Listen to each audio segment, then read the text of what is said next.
toughest challenge your CAV program has faced when it comes to the promotion of connected and automated vehicle solutions inside your agency? And are there any particular outreach mechanisms or activities that you've employed that work better than others? Internally, when you're seeking additional funding for certain projects or programs, it's often the case in a DOT, for instance, for someone to say, well, for that amount of money, I can repave this many miles of road, or I can build a pedestrian bridge, or I can do whatever. And so you're sort of caught defending your program against these really tangible, clear needs.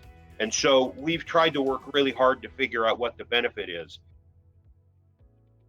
So when it comes to outreach to the general public about CAV, what kind of message are you trying to get across? And have you found any particular mechanism that works better than others?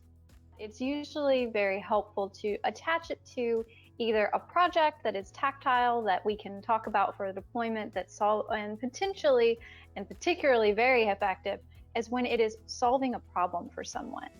What is the single most important or beneficial action that your department has taken to position your state for the advancement of connected automated vehicle technologies and services?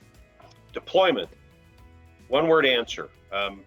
We need to get things out there. And maybe sometimes we're just a little bit too much of maybe we sort of take the cowboy attitude, I'm just going to go do it without thinking very hard about it. And sometimes I get burned that way, but we feel really, really strongly that we need to get our hands dirty. We won't understand and trust the technology till we use it. If you were to offer another agency one recommendation from your CAV experience that you feel would have the greatest impact on an agency's program, what would that recommendation be? I would say hire someone as your CAV lead, your one-stop shop who has a combined skill set in technology, policy, communications, outreach, and partnership building. We need leaders in this field like Lane and Amanda who can combine their own technical skills with the ability to grow industry relationships, to reach out into communities, reach into their own organizations, and have meaningful innovation that implements into direct action.